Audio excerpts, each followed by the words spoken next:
વિદ્યાર્થી મિત્રો, હવે વિષય નામાના મૂળ તત્વો ભાગ 1 જનરલ વિકલ્પ સાથેના ગુણભાર.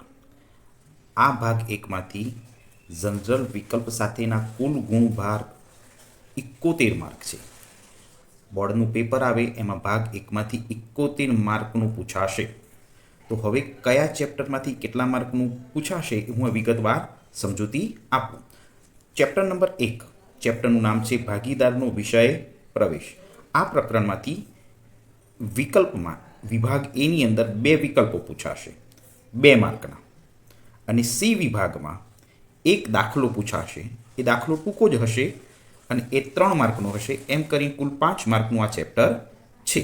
ચેપ્ટર નંબર 2 ભાગીદારી પેઢીના વાર્ષિક હિસાબો. 11મા ધોરણમાં આપણે વાર્ષિક હિસાબો ભણીને જ આવ્યા છીએ. એ જ વાર્ષિક હિસાબો આ ચેપ્ટરમાં ભણવાના છે, પણ આ ચેપ્ટરમાં એક કરતાં વધારે વ્યક્તિ ભેગા થઈને ધંધો કરે એના વાર્ષિક હિસાબ ભણવાના છે. આ પ્રકરણમાંથી કોઈ ટૂંકો પ્રશ્ન કાંઈ જ પૂછાતું નથી, કોઈ થિયરી પૂછાતી નથી. એફ વિભાગમાં માત્ર એક દાખલો જ પૂછાય છે અને તે દાખલાના કુલ ગુણ 11 છે. આમાં કોઈ થિયરી ટૂંકો પ્રશ્ન આવશે નહીં.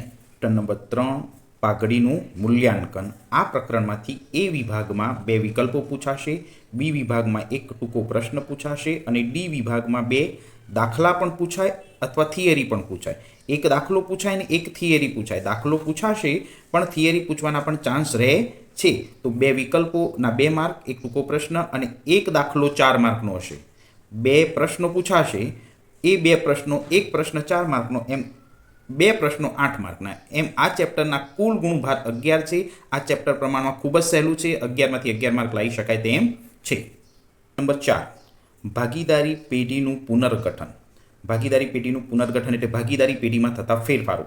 આ પ્રકરણમાંથી એ વિભાગમાં 2 વિકલ્પો પૂછાશે 2 માર્કમાં, બી વિભાગમાં એક ટૂંકો પ્રશ્ન પૂછાશે 1 માર્કનો, સી વિભાગમાં એક દાખલો પૂછાશે અથવા થિયરી પૂછાશે 3 માર્કમાં. અહીં થિયરી પૂછવાના ચાન્સ ઓછા છે અને દાખલો પૂછવાના ચાન્સ વધારે છે, એટલે દાખલા ઉપર તમે વધારે ધ્યાન રાખજો. ચેપ્ટર નંબર 5 ભાગીદારનો વિષય પ્રવેશ. આ પ્રકરણમાંથી એ વિભાગમાં 2 વિકલ્પો પૂછાશે 2 માર્કમાં અને ઈ વિભાગમાં 2 દાખલા મોટા પૂછાશે. એક દાખલો 8 માર્કનો તો 2 દાખલા 16 માર્કના. એમ કરીને કુલ 18 માર્કનું પ્રકરણ છે.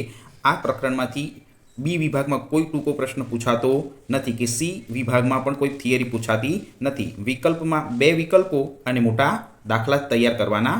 ચેપ્ટર નંબર 6 ભાગીદારની નિવૃત્તિ કે મૃત્યુ. આ પ્રકરણની અંદરથી એ વિભાગમાં એક વિકલ્પ પૂછાશે 1 માર્કનો, બી વિભાગમાં એક ટૂંકો પ્રશ્ન પૂછાશે 1 માર્કનો અને ઈ વિભાગમાં એક દાખલો પૂછાશે. કમ્પલસરી એક દાખલો આવશે અને તે દાખલો 8 માર્કનો હશે. એમ કરીને આ ચેપ્ટરને કુલ 10 ગુણ આપેલા છે. પ્રકરણ નંબર 7 ભાગીદારી પેઢીનું વિસર્જન. આ પ્રકરણની અંદર મોટો એક પણ દાખલો પૂછાતો નથી. આ પ્રકરણમાં થિયરીને પણ મહત્ત્વ આપવાનું છે અને નાના નાના ટૂંકા દાખલાને પણ મહત્ત્વ આપવાનું છે. આ ચેપ્ટરની અંદર આમનોંધ અને થિયરી પૂછવાના ચાન્સ વધારે હોય છે. તે ઉપરાંત એ વિભાગમાં 2 વિકલ્પો તો પૂછાશે જ અને બી વિભાગમાં 2 ટૂંકા પ્રશ્નો પૂછાશે. મહત્ત્વની બાબત છે આ સી વિભાગ. સી વિભાગમાં 2 પ્રશ્નો પૂછાશે. એક પ્રશ્ન દાખલો પણ હોઈ શકે અને એક થિયરી પણ હોઈ શકે, અથવા બંને દાખલા હોઈ શકે અથવા બંને થિયરી હોઈ શકે. એટલે આ પ્રકરણમાં થિયરી બધી જ તૈયાર કરવી પડશે અને એના કુલ ગુણ 10 છે. તો આમ ભાગ 1ના કુલ 7 ચેપ્ટરમાંથી 71 માર્કનું પૂછાશે. હવે નામાના મૂળ તત્વોમાં ભાગ 2. ભાગ 2ની અંદર કુલ જનરલ વિકલ્પ સાથેના કુલ ગુણ 59 છે. ભાગ 2ની અંદર 59 માર્કનું વિકલ્પ સાથે, જનરલ વિકલ્પ સાથે પૂછાશે. હવે એની ચેપ્ટર વાઇઝ સમજૂતી મેળવવી હોય તો પ્રકરણ નંબર 1, પ્રકરણનું નામ છે શેર મૂડીના વ્યવહારો. આ ચેપ્ટરમાંથી એ વિભાગમાં 2 વિકલ્પ પૂછાશે અને ઈ વિભાગમાં 2 દાખલા પૂછાશે. એક દાખલો 8 માર્કનો, એમ 2 દાખલા 16 માર્કના. કુલ 18 માર્કનું આ ચેપ્ટરમાંથી પૂછાશે. ચેપ્ટર નંબર 2 ડિબેન્ચરના હિસાબ. આ પ્રકરણમાંથી એ વિભાગમાં એક વિકલ્પ પૂછાશે 1 માર્કનો, બી વિભાગમાં એક ટૂંકો પ્રશ્ન પૂછાશે 1 માર્કનો અને સી વિભાગમાં 2 પ્રશ્નો પૂછાશે. એ 2 પ્રશ્નોમાં એક દાખલો પણ હોઈ શકે અને એક થિયરી પણ હોઈ શકે. આ ચેપ્ટરમાં થિયરી પૂછવાના ચાન્સ છે. બંને દાખલા પણ હોઈ શકે. એટલે અહીં કહી શકાય નહીં કે બોર્ડની પરીક્ષામાં એક થિયરી ને એક દાખલો આવે એવું ચોક્કસ કહી શકાય નહીં. એના કુલ ગુણ 6 રહેશે અને આખા ચેપ્ટરના કુલ ગુણ 8 રહેશે. ચલો પ્રકરણ નંબર 3, કંપનીના વાર્ષિક હિસાબો. તમે આગળ ભાગ 1માં જે વાર્ષિક હિસાબોની વાત કરી એ ભાગીદારી પેઢીના વાર્ષિક હિસાબ હતા. આ કંપનીના વાર્ષિક હિસાબ છે. એટલે ધોરણ 12ની અંદર 2 પ્રકારના વાર્ષિક હિસાબના દાખલા ગણવાના આવશે. એક ભાગીદારી પેઢીના વાર્ષિક હિસાબો અને એક કંપનીના વાર્ષિક હિસાબો. આ બંને પ્રકારના દાખલા F વિભાગમાં જ પૂછાય છે. આ ચેપ્ટરમાંથી પણ એક જ દાખલો પૂછાશે, કોઈ થિયરી નહીં પૂછાય. 11 માર્કનું આ પ્રકરણ, માત્ર એક દાખલો, બીજી કોઈ થિયરી પૂછાશે નહીં. ચેપ્ટર નંબર 4, નાણાકીય પત્રકોનું વિશ્લેષણ. આ પ્રકરણમાંથી નાણાકીય પત્રકોનું જે વિશ્લેષણ છે એકદમ સહેલું ચેપ્ટર છે. એમાં એ વિભાગમાં 2 વિકલ્પ પૂછાશે 2 માર્કમાં અને ડી વિભાગમાં એક દાખલો પૂછાશે 4 માર્કનો. આ દાખલો ગણવો ખૂબ જ સહેલો હોય છે. એટલે આ પ્રકરણ તો ખાસ તૈયાર કરજો વિદ્યાર્થી મિત્રો. તો આ પ્રકરણમાંથી કુલ 6 માર્કનું પરીક્ષામાં પૂછાશે. પ્રકરણ નંબર 5, હિસાબી ગુણોત્તર અને વિશ્લેષણ. હિસાબી ગુણોત્તર અને વિશ્લેષણ. આ પ્રકરણમાં ખૂબ જ સૂત્રો આવે છે.